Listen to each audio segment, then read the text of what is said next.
rahasia dalam almari.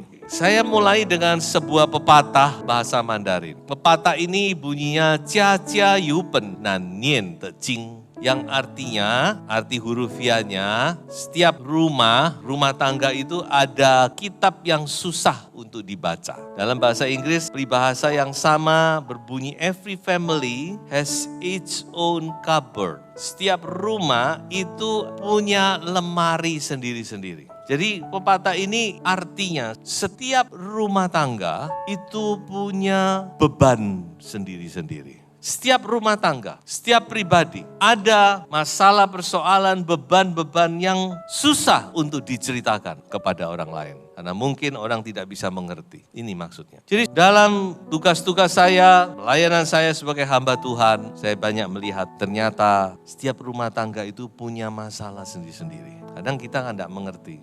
Kadang kita ini cuma sawang sinawang katanya. Wah seneng ya, wah hebat ya. Kita tidak tahu problem yang mereka hadapi. Setiap rumah tangga itu saya lihat punya problem sendiri-sendiri. Nah ini maksudnya. Ada lemari yang tidak bisa dibuka untuk umum, tidak bisa ditunjukkan, yang tidak bisa dimengerti itu. Ada hal-hal yang rahasia di dalam setiap lemari itu. Tidak peduli orang percaya maupun tidak, apakah dia orang tidak percaya atau dia orang Kristen, sama. Tiap keluarga itu punya masalah sendiri, punya beban sendiri. Kalau saudara tanya, saya juga ada masalah-masalah, beban-beban dalam kehidupan kita. Nah, sekarang kita mau melihat mengapa. Mengapa Tuhan izinkan?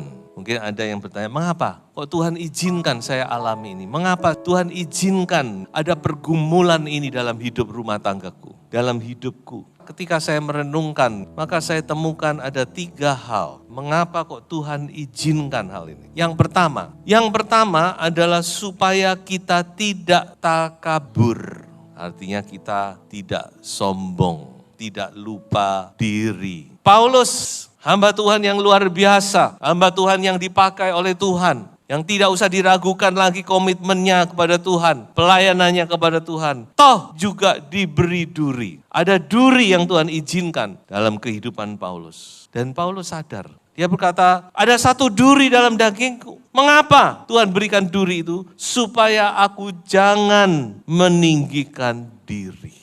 Kalau hidup kita ini serba nyaman, serba enak, nggak ada pergumulan, kita pasti akan sombong, kita akan takabur. Jadi memang bukan Tuhan tuh senang kita punya beban dan masalah, bukan. Jangan salah, siapa orang tua yang senang lihat anaknya punya beban? Tidak ada yang senang. Tapi memang Tuhan izinkan, karena itu lebih baik bagi kita. Supaya kita tidak takabur, kita ingat kepada Tuhan. Supaya kita tidak jatuh dalam sombongan. Kalau kita sombong, kita pasti akan jatuh. Itulah yang pertama. Yang kedua, kurang lebih sama, yaitu supaya kita selalu bergantung kepada Tuhan. Pemazmur berdoa, berkata kepada Tuhan, Tuhan jangan tinggalkan aku, jangan jauh daripadaku. Dengan adanya beban-beban itu, akhirnya kita di-push untuk kita dekat dengan Tuhan. Untuk kita senantiasa berdoa, membawa beban-beban kita. Untuk kita tidak lupa kepada Tuhan. Karena sifat manusia itu memang begitu. Sifat manusia itu ya, kalau sudah nyaman, sudah enak, zona nyaman ya, lupa kepada Tuhan. Bangsa Israel waktu masuk Kanaan, ya-ya'o. Sebelum masuk Kanaan, ya-ya'o. Coba sudah baca itu di dalam kitab Ulangan itu. Ya-ya'o mereka, wah nanti kami akan menyembah Tuhan, kami akan cinta Tuhan. Musa aja bilang, tidak akan begitu kamu. Musa sebelum meninggal sudah memberitahu kamu pasti akan tinggalkan Tuhan nanti. Makanya kamu tak ajari satu lagu ya. Ojo lali ambe Tuhan, ojo lali, kira-kira gitu.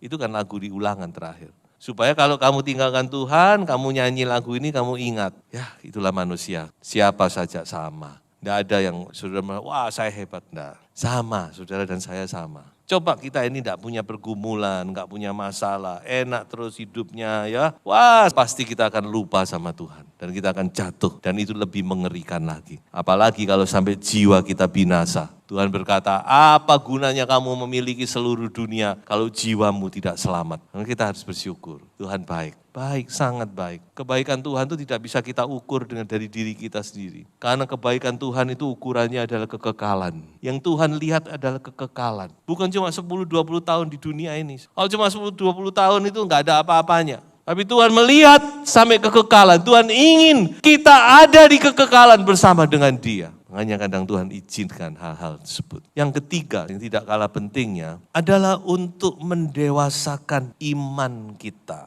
Juga termasuk karakter kita. Coba kita baca ayat ini, sungguh menarik. Dan bukan hanya itu saja, kita malah bermegah juga dalam kesengsaraan kita. Karena kita tahu bahwa kesengsaraan itu menimbulkan ketekunan. Dan ketekunan menimbulkan tahan uji. Dan tahan uji menimbulkan pengharapan. Suffering menghasilkan strength, kekuatan, endurance, ketahanan. Dan endurance, strength itu membentuk karakter kita. Dan terakhir menghasilkan pengharapan. Dan masih ada satu ayat lagi, nanti kita akan lihat itu. Jadi inilah yang Tuhan ingin dihasilkan dari hidup kita. Melalui problema, masalah, pergumulan yang Tuhan izinkan dalam hidup kita, dalam pribadi kita, dalam rumah tangga kita. Dan ini adalah salah satu tujuan Tuhan. Membentuk kita, memiliki karakter Kristus dalam hidup kita. Jadi ini 3 hal yang saya temukan. Mengapa Tuhan izinkan penderitaan dan sebagainya dalam hidup kita. Pergumulan-pergumulan dalam hidup kita. Nah, yang berikutnya yang tidak kalah pentingnya yaitu how. Kalau tadi why, sekarang how. Yaitu bagaimana sekarang kita menyikapi, kita melewati, kita menjalani masa-masa itu. Itu yang penting dan tidak kalah pentingnya. Supaya kita tahu, kita tidak putus asa. Ada 3 hal juga yang sangat penting. Yang pertama yaitu jangan hilang pengharapan. Amin. Jangan sampai kita kehilangan pengharapan. Dalam kita menghadapi masalah persoalan seberat apapun, kita harus punya pengharapan. Amin. Mengapa? Karena Tuhan itu sumber pengharapan. Allah yang kita sembah itu sumber pengharapan. Kalau sumber pengharapan artinya apa? Di dalam Dia ada pengharapan yang tidak habis-habisnya. Dan pengharapan di dalam Kristus itu bukan pengharapan yang sia-sia. Bukan pengharapan yang hanya PHP, memberi harapan sia-sia, harapan palsu. Tapi pengharapan yang di dalam Kristus itu adalah pengharapan yang pasti. Dia adalah PHP, pemberi harapan pasti. Kalau manusia pemberi harapan palsu, kalau Tuhan pemberi harapan pasti. Jadi jangan sampai hilang pengharapan. Satu saat saya berjumpa dengan seorang ibu dengan masalah persoalan yang sangat berat. Sepertinya kayaknya enggak tahu gimana bisa menolong. Kayak bulat masalahnya. Tapi ibu ini menutup dengan satu kata, tapi saya masih punya pengharapan, Om. Haleluya. Di dalam Kristus kita selalu punya pengharapan. Amin. Haleluya. Haleluya. Selalu ada pengharapan. Dan pengharapan itu tidak pernah mengecewakan kita. Makanya jangan sampai kita kehilangan pengharapan. Kita harus punya pengharapan. Kita yakin saat pasti ada pertolongan Tuhan. Pasti Tuhan akan pulihkan keadaanku. Pasti Tuhan akan sembuhkan keadaanku. Pasti dan pasti. Haleluya. Karena itulah pengharapan. Ibrani pasal 6 kata bahwa pengharapan yang kita miliki itu seperti jangkar yang sudah dilabuhkan sampai ke belakang tabir. Belakang tabir itu bicara tentang sorga, tentang kehadiran Tuhan di sorga. Sebab itu jangkar itu tidak akan goyah, tidak akan lepas. Itu yang pertama. Yang kedua adalah jangan hilang ketekunan. Pengharapan, ketekunan. Kolose pasal 1 ayat 11 katakan, dan dikuatkan dengan segala kekuatan oleh kuasa kemuliaannya untuk menanggung segala sesuatu dengan tekun dan sabar. Haleluya. Menanggung segala sesuatu. Dengan apa? Dengan tekun dan sabar. Ketekunan dimunculkan oleh penderitaan, oleh masalah persoalan. Ya, semua dalam dunia ini kalau nggak tekun nggak akan menghasilkan apa-apa. Mulai dari anak sekolah sampai orang kerja. Kalau nggak tekun, sudah belajar sesuatu, bekerja sesuatu, nggak akan menghasilkan sesuatu. Harus tekun semua. Ditekuni. Demikian juga dalam hidup kita. Harus tekun. Jangan sampai hilang. Tekun dalam hal apa? Ada 2. Yang pertama adalah tekun dalam berbuat baik. Yang perbuatan baik yang sudah lakukan, teruslah berbuat baik. Jangan sampai terus kita, bocai, gak ada gunanya berbuat baik. Gak ada gunanya aku baiki dia. Gak ada gunanya aku layani. Lalu saudara berubah, jangan. Firman Tuhan berkata apa? Mari kita baca 2 ayat ini ya. Ayat yang sangat indah. Pertama, Galatia pasal 6 ayat 9. Janganlah kita jemu-jemu berbuat baik. Karena apabila sudah datang waktunya, kita akan menuai jika kita tidak menjadi lemah.